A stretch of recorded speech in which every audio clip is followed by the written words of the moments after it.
Robert Malin here with Zach DeBoer, who is running for Sioux Falls City Council's Central District. Central District, that's right. Perfect.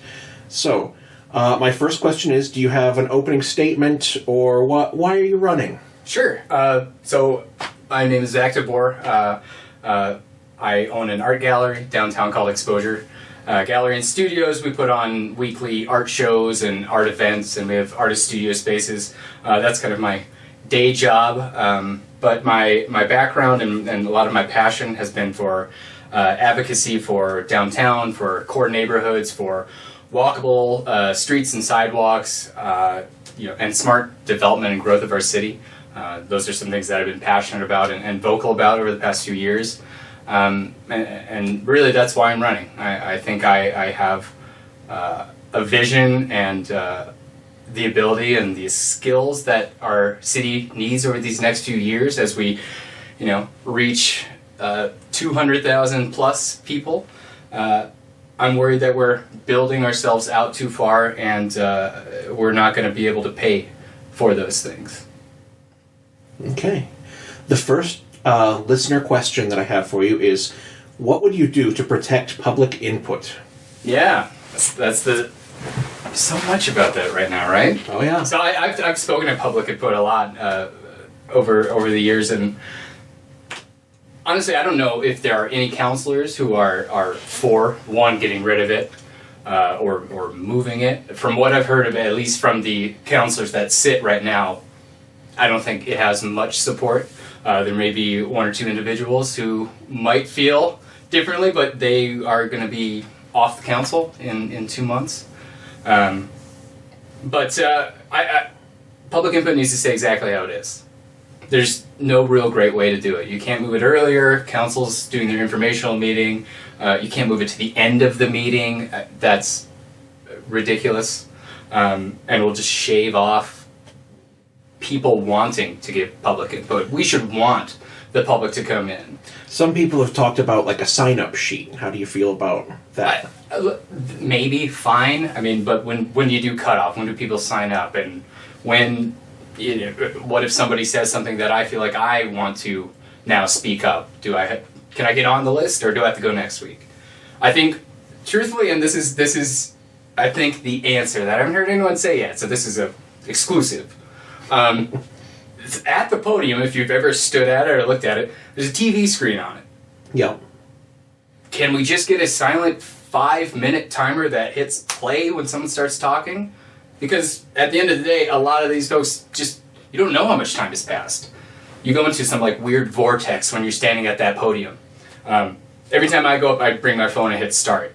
But if the mayor or the council wants to figure out a polite way to move things along, a timer, just a timer. I mean, it doesn't have to have like a big or flashing, but just imagine if it's just silent and just kind of flash, so the person standing at that podium can see this and goes, "Oh, I'm up." If they continue to go, then the mayor or whoever can intervene. But okay, a timer. I think we've had that technology for a few years now. Yeah, it's out there. I think I read something about that in Wired. Yeah.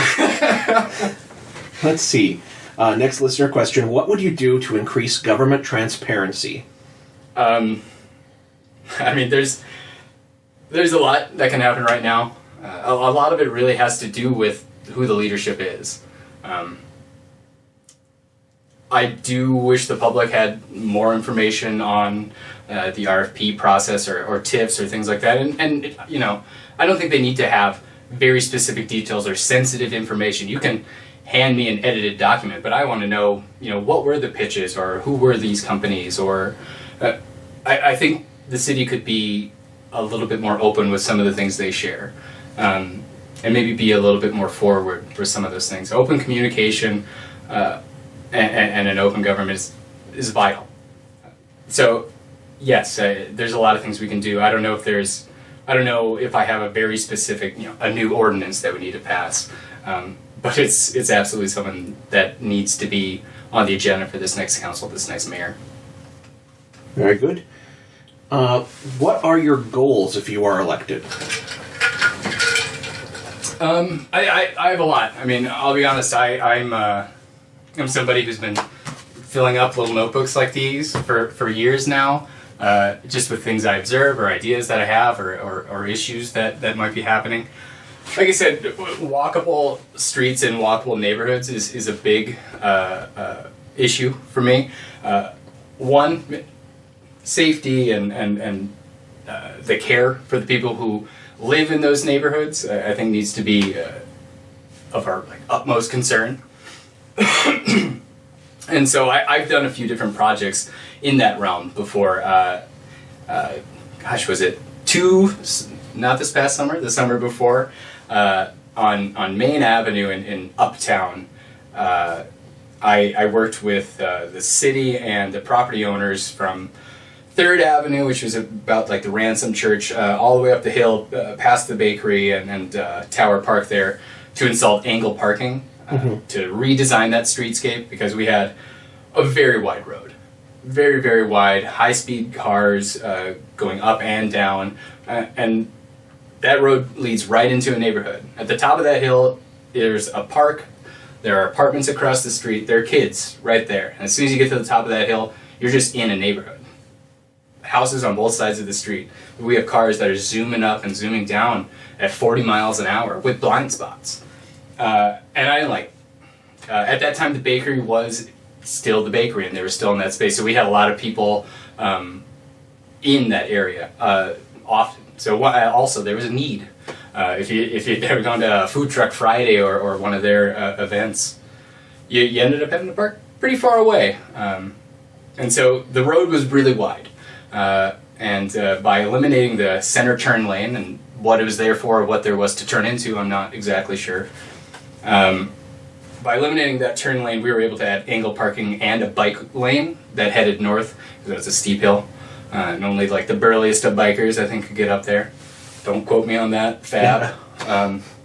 But in order to do that, I had to get the signatures of 80% of the property owners on both sides of the street for those 3 blocks, and then had to get city council to sign off on it. Once they had signed on, this was about a 2.5-month process. Tracking down the people who own property there is alarmingly hard to do. And then also pitching them on, changing something that they weren't so sure about. But we got the 80%,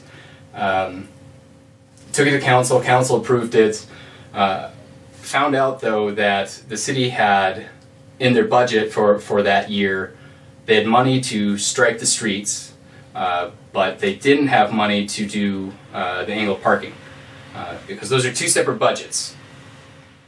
Who knew? 2 different budgets. They paint them at different times. They come from different pots or whatever, but they didn't have the ability to do that. I had already offered to just paint them myself if they were okay with it, and they said okay. And so the next day, during I think the hottest week of the year, it was the heat index was like 101. I made a giant cardboard stencil, 16-foot stencil for an angle parking strip line, and bought $200 worth of line marking paint from Ace, and I painted about 60 stripes myself, and they got used. And so that was something I was really proud of, and saw how just paint can have like an effect on a road like that.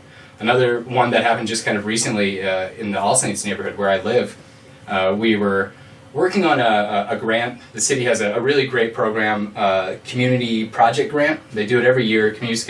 Neighborhoods can apply, neighborhood associations, for $3,000 for a specific project. To better their community. So like street murals and boulevard trees is another one we've done. They've done. I say we. It was all them. All Saints Neighborhood Association. There's a little plug. But we had written this grant to kind of do this whole walkability study / a series of small projects like the painting a parking strip line, painting curb bump outs, because there are parts of the All Saints neighborhood that traffic is really fast on. 18th Street being one of those streets. And so we'd written this grant together, and we'd submitted it, and before the time where we found out if we got it or not, we got the All Saints president had gotten communication from the city saying, hey, we showed your plan to the traffic engineering, and traffic engineering said they're out painting parking lines on the street this week. If you can get designs to them, they'll just do this for you. And so we're like, oh, so she called me, and then I went home and then made a map on Google Earth and Photoshop, and then sent that to Heath Hofteaser, who's the traffic engineer, and then talked it over with him on the phone. And then the next day, they stripped the street. The street has parallel parking, sometimes on both sides. And so before, it looked really wide, and not a lot of people park on 18th. And so when you looked at the road, sometimes it looked like there was like 22-foot lanes, which meant people went fast.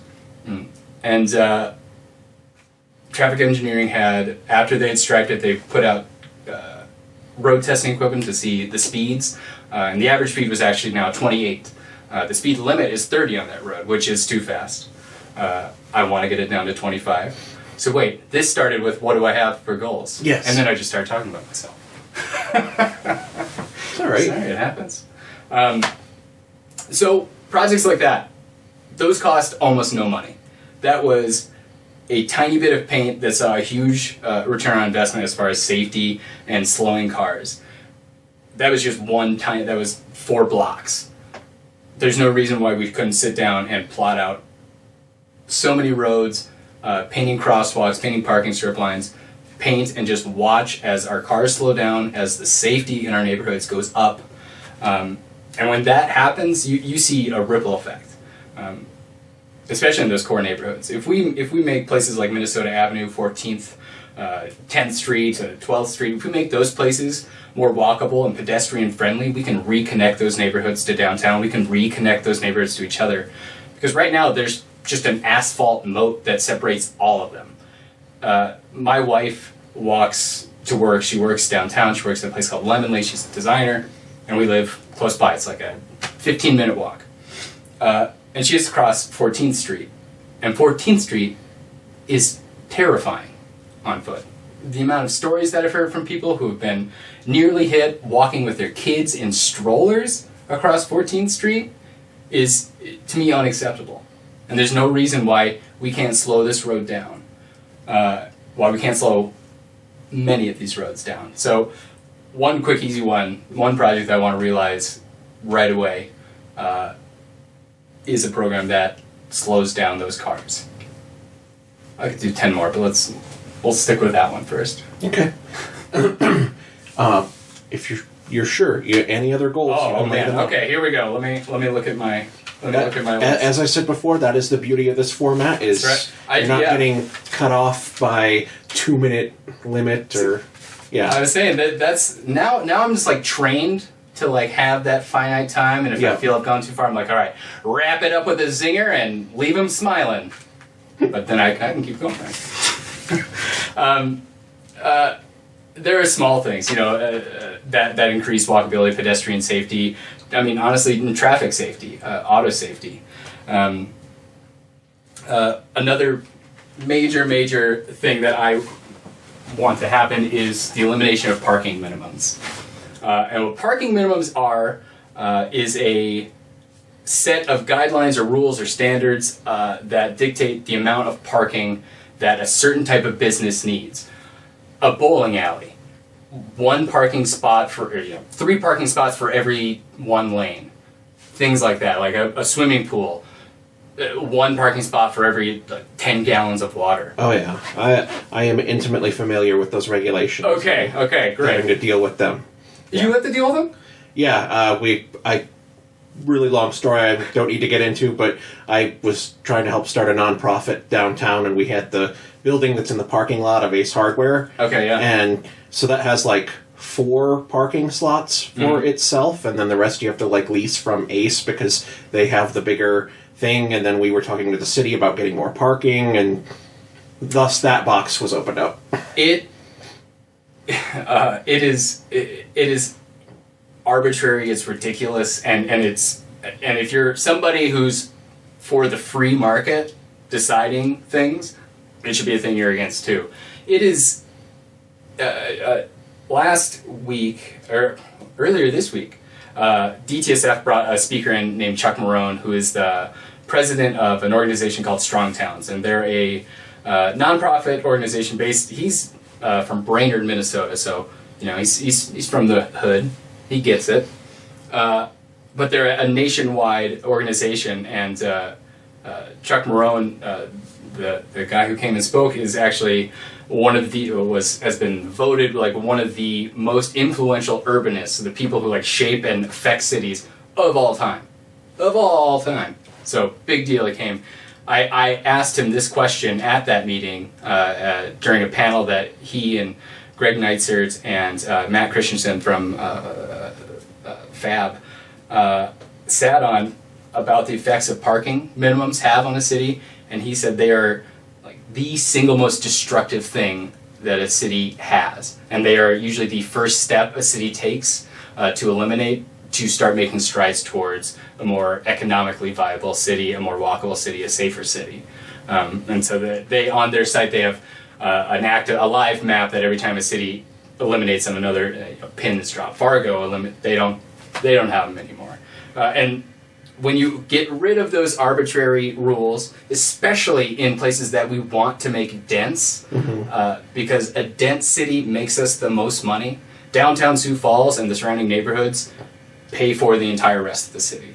They're the ones that generate the most money. And so we want to put as much buildings and square footage in those areas as we can. By getting rid of those, we're gonna set ourselves up to have higher density, earn a higher profit. Sorry, I get worked up about parking minimums. Oh man, but getting rid of those immediately and encouraging infill development in the core. You walk down, you drive down Minnesota Avenue, because why would you walk down Minnesota Avenue unless you had to? And driving down life into your own hands. Yeah, exactly, and I've done it. I've done it several times because I want to know what it's like, and I want to know that experience, and it's not good. No. But I want to see infill development happen along that corridor and start to fill that back in, and start to encourage those streets to kind of face the neighborhoods again, and really start to interact with those places again. So parking minimums, that's another big one.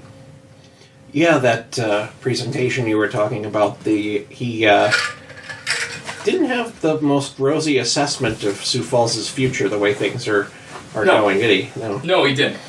And so you watched it? I read the Argus Leader report about it. Great, yeah. He didn't. And people don't like to hear that. No. And I understand it, and it's tough to hear.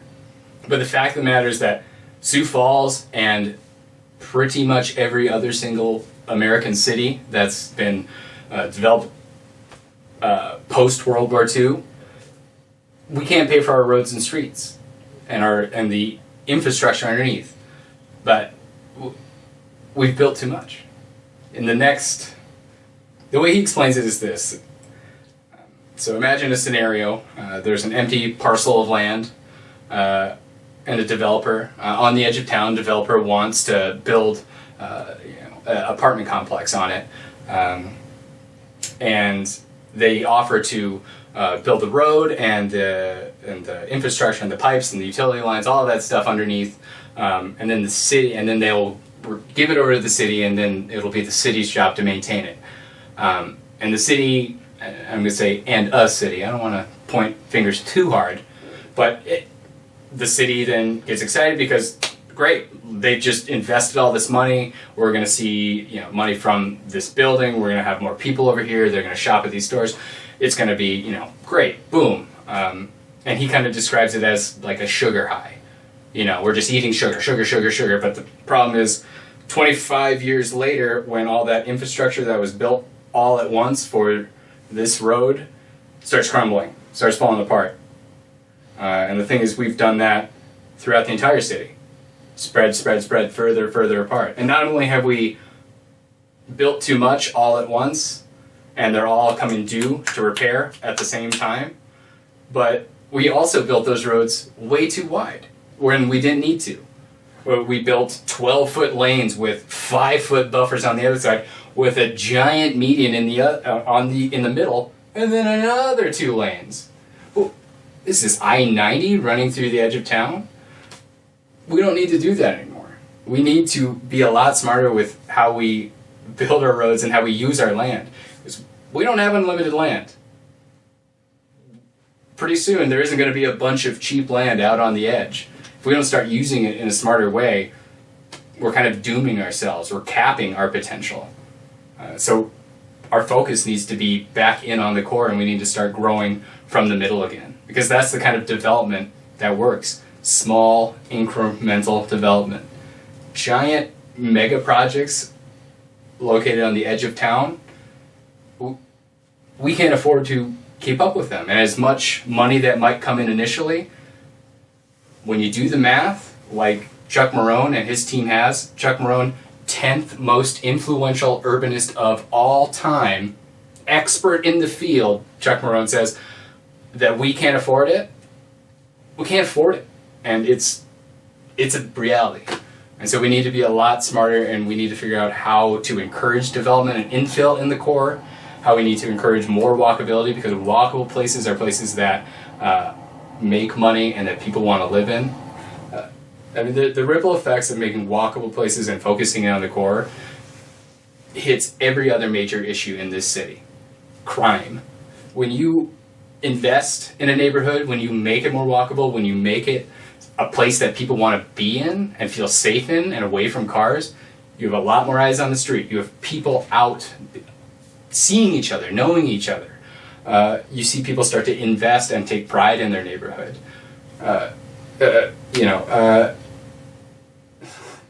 Name me another city issue, and I'll point to you how just these small investments, and usually just investments with like white paint and paintbrush, can yield us huge results. So when you say you don't see it as large projects being the key, then what do you think about, like developments, like the traditional developments that we've seen in Sioux Falls, something like Technology Park, for example? Mm-hmm. So does that mean you'd oppose that kind of like initiative, like going forward, or give me an idea how that applies to like the developments like the that downtown hotel, any of the current major projects undergoing? How would those be affected by applying that policy? Sure. On as much as I hate to say it, projects like the USD Development District and the University Center and the Pentagon and the Premier, not the Premier Center, the sports complex in the middle of the field by the interstate. When those are roads we need to maintain, and the people that are going there, we're not seeing that money come back into the city, and for a variety of reasons. And one of those reasons is, why would you drive all the way into the city to go to another restaurant when you can maybe just hop on the interstate and go home again?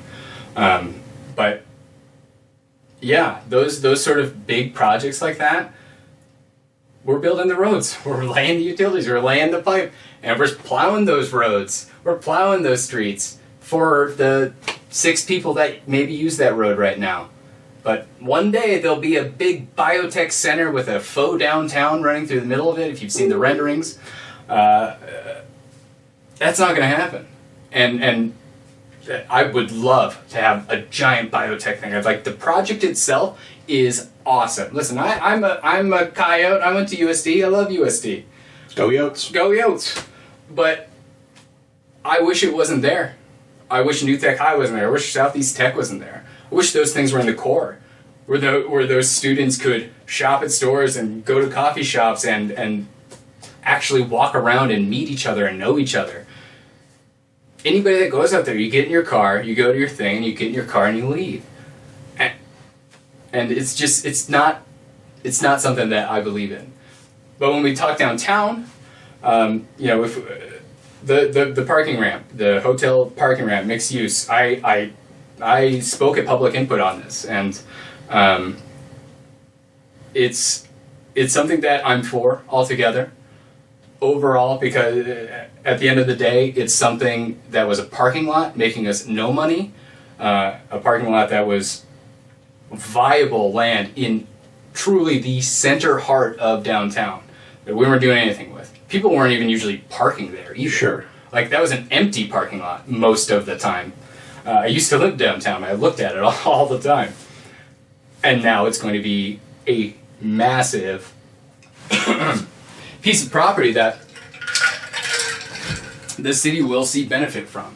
And it gives us some more parking spaces downtown in the center. It also brings jobs, albeit lower paying jobs. But it has a lot of things. I've always said I feel like it's a 7 out of 10, maybe a 6, and that maybe a 6 is anytime the city's kind of investing big money, $20 million into one single project with one other single developer and one other single, I don't like incremental development.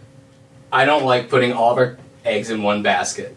I would love to have seen us invested less or built a smaller structure and then done another one down the block, in another empty parking lot, because there's plenty downtown that we could start to develop. And I'd rather see us take lots of smaller bets instead of all on one. That's not something I'm comfortable with. And the reason incremental development is great is because you can test things. You can see if it works. If a $1 million investment, just fails completely, but these ones over here all succeeded, that's okay. Good thing we didn't just bet on that one, and now we can learn from those mistakes and know that, hey, these ones work, let's keep doing these. Doing things incrementally and testing and piloting things is the way we need to be. We need to be like scientists, or we need to be like artists, where we are continually reacting to what's happening around us.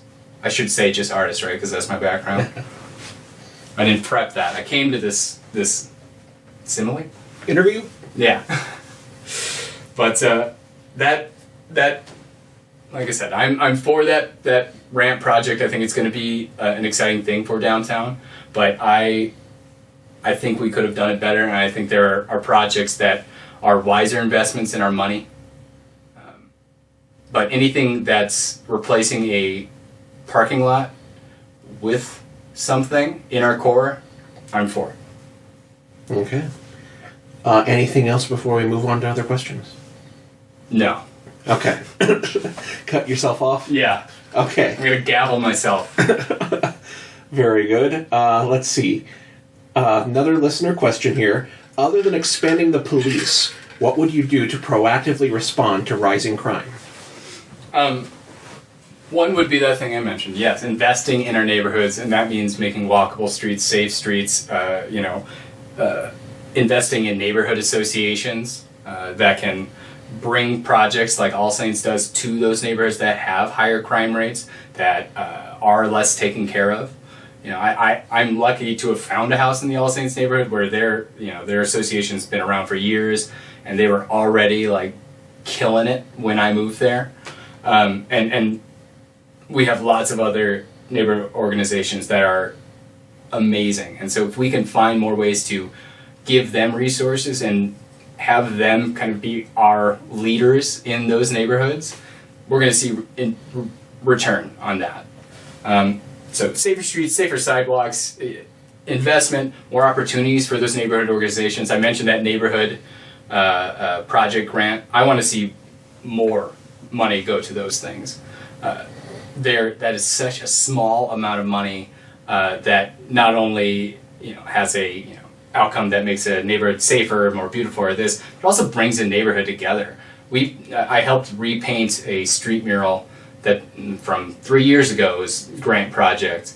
And because I was the neighborhood's resident artist, I was now put in charge of, hey, can you help us repaint this thing?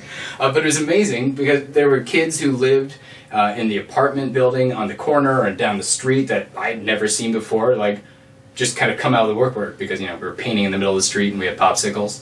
But people met each other and never met each other, that even though we lived down the street from each other, we probably wouldn't have talked. We wouldn't have had any of that kind of connection. But now, I see these kids. I walk on that street often, but now we know each other, at least enough to, like, nod.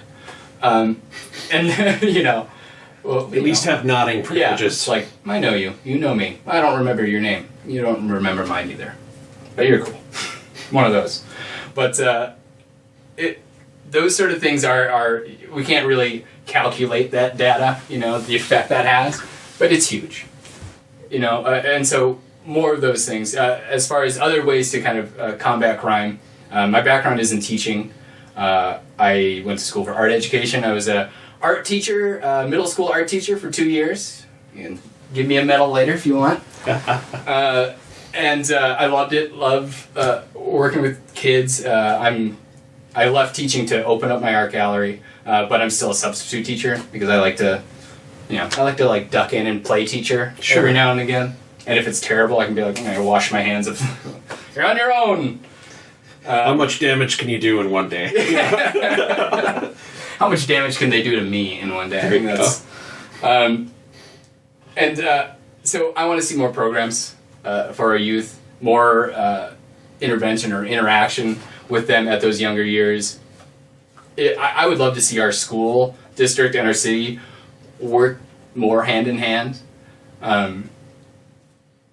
Increasing that kind of collaboration can only be good for this city. It's kind of common sense to me. Let's start at their root. Let's start when they're young and work with them then. And then 5 years down the line, maybe we can prevent some of those things from happening. Very good.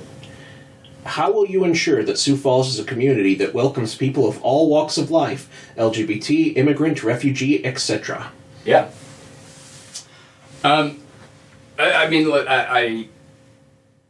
There's a lot of things that the city is doing. We have a lot of people who work in city departments that this is their focus, and they're all killing it. I'm going to almost echo some of the things I just said. I want to see us start investing in more youth programs, especially in our core neighborhoods where our kids are more diverse, come from a much larger socio-economic backgrounds than each other. So yeah, I want to see more investment there. Absolutely. I also want to see the city be more active at recruiting leadership and building leadership in that, that 18 to 30-year-old age range of people from other countries or different religions or different backgrounds to diversify. There is, Sioux Falls has been a growingly diverse place for, what do you want to say, like 25 years, really? Mm-hmm. Is when it felt like that started back up. Which means there are a lot of people that are my age that have parents that came here from another country who, raised their families there, and now we have kids who are fluent in their language and their language. And they're going to school here and they're going to college here. And so those are some of the people that I would love to see us start to work with. Because those are our future leaders. Those are the people we need to be lifting up. I think there's a lot that we can do there. Our boards and commissions, is one place that I would love to see that happen.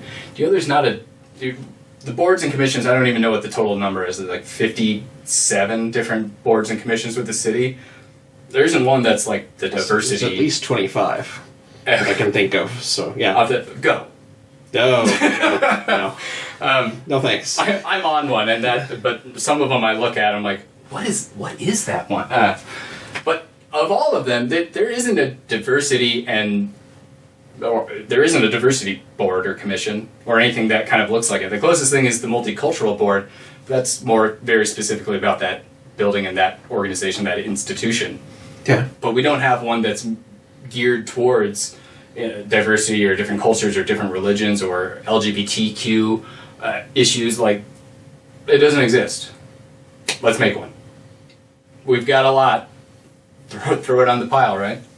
Yeah, more citizen involvement. Absolutely, and that's something I'm really, really passionate about. Collaborative city government is key to a lot of this. As someone who's been on the outside of the administration. I almost said the man.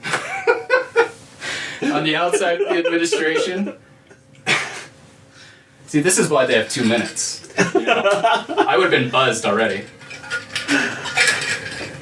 What was I saying? So you're talking about the committees, yes, and adding people to those. Mm-hmm. Anything else as far as the increasing, the welcoming environment and diversity? I would continue to do what we've been doing. I mean, I've seen such amazing leadership out of Sioux Falls Pride, Conscious Youth Solutions, who are just a awesome group that are doing cool workforce development stuff with 18 to 30-year-olds. I want to see ways that we can get those organizations even more involved in the city. Can the city help those organizations grow? And improve. The city already is involved in different nonprofits that they're involved with, and I don't even know them all. I know a handful off the top of my head, but what can we do to improve those relationships? Because a city, much like a politician, doesn't know everything and can't do everything, and so we need to rely on other groups who are experts in those fields to assist us and to communicate and to work with us to build those things. And that's something I really believe in. I mean, that's something like a mayor candidate can say, I don't know the answer to that, but I'll ask somebody who knows. But I forget what the quote is or who it's even by, so what worth is that? But a city's greatest asset is the collective knowledge of its citizens. Everybody in Sioux Falls is an expert in something, knows something, and there's way more citizens than city councilors, by at least 100 or so. So why wouldn't we try to seek those people out and bring those people to the table? And maybe we need to look at different ways to do that. We can put, hey, there's a opening on this board. Maybe we need to be more aggressive. Maybe we need to look at different ways to attract new people to those groups. Very good. How would you work to get more living wage jobs in Sioux Falls? Yeah. If we're just talking about workforce development in general, or are we just talking about more better paying wages?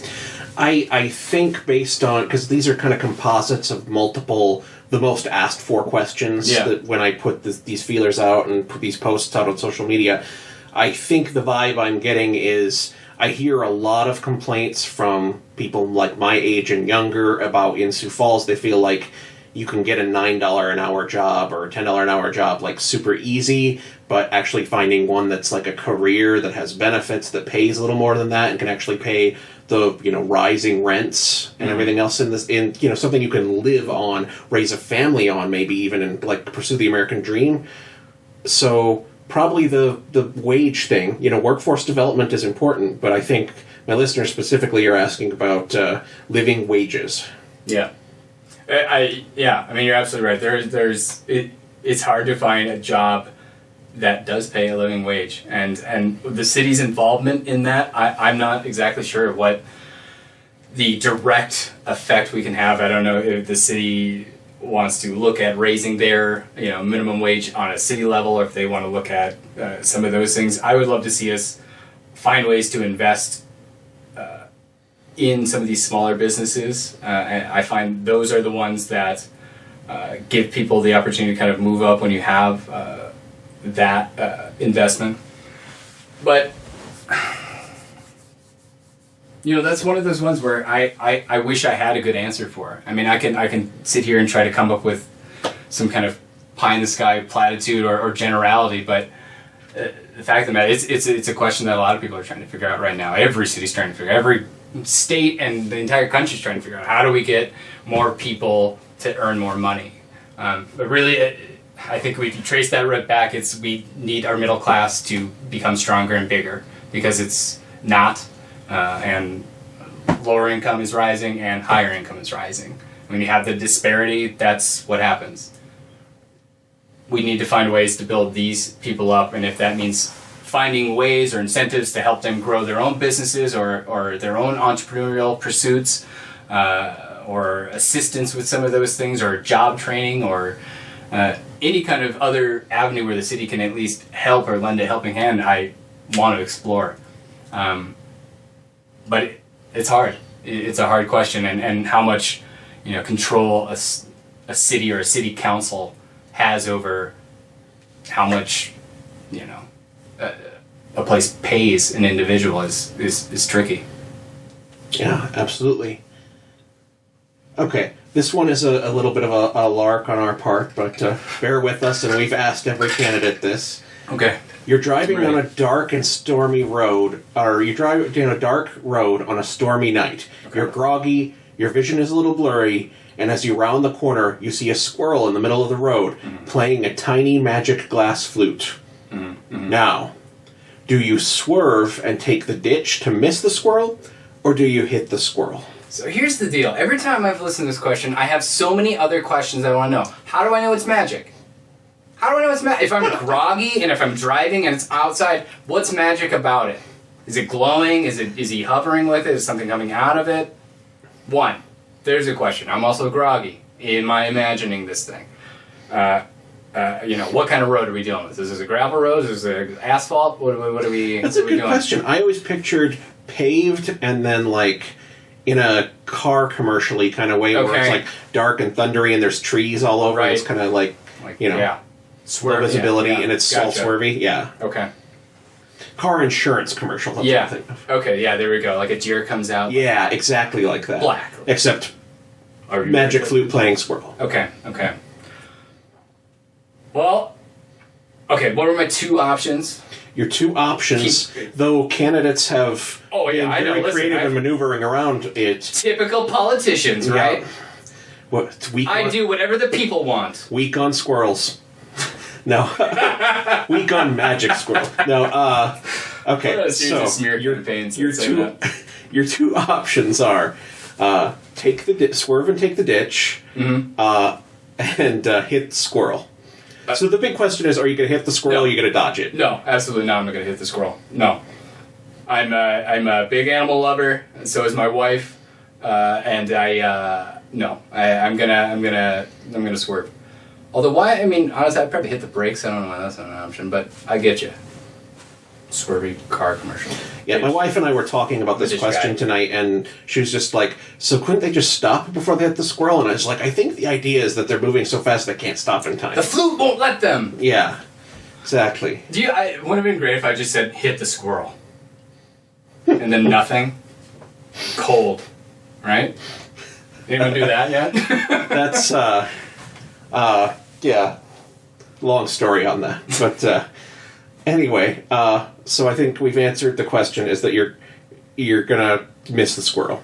Listen, I'm someone who believes in pedestrian safety, and the squirrel has every right to be crossing there, and it's my fault that I was driving, and that I was bleary-eyed, and, maybe hallucinating a little bit from the sounds of it. That's what a few candidates have approached it as, why am I driving when I'm tired? I don't do that. So, yeah. You know what? The squirrel has every right to be there. I was the one messing up. I'm going to take the ditch. It's on me. Very good. This is the final question here. This is usually my question, and this is the one I joked with you that we're going to have to pretend here. So I don't actually live in the Central District. That's right. But it's not too late to move. We'll say that. March 26th. But, Zach, I'll find you a place. Why, specifically, over any other candidate running for this office, should I vote for you? Well, we got a lot of people running for the Central District. 5 now. It's a party.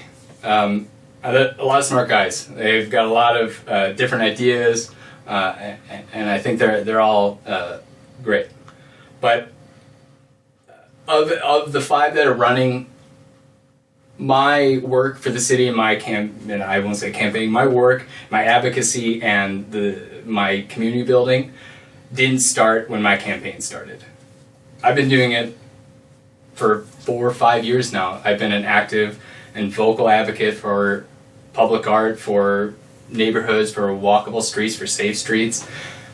And it's something this city and these issues are something that I'm so passionate about that this isn't a side gig for me. This isn't a I have my day job, but I'm also city councilor. This is my focus. Like, this is something that some people have football or other things. My thing is like Sioux Falls and the city, and this is something I'm passionate about, and I've been working at for a long time. And I have a proven record of getting things done, of building consensus with people, with getting groups together, with bringing people together, but also with working with the city.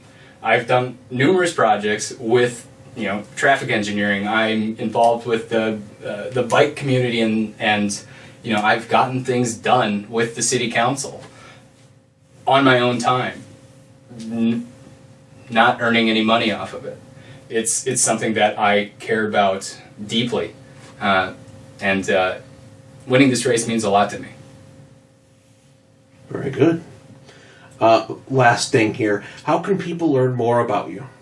I've got a website and a Facebook. My website is zach4sfcitycouncil.com, and that has links to my Facebook, my personal Instagram, if you want to just peep in on my life or whatever you gotta do.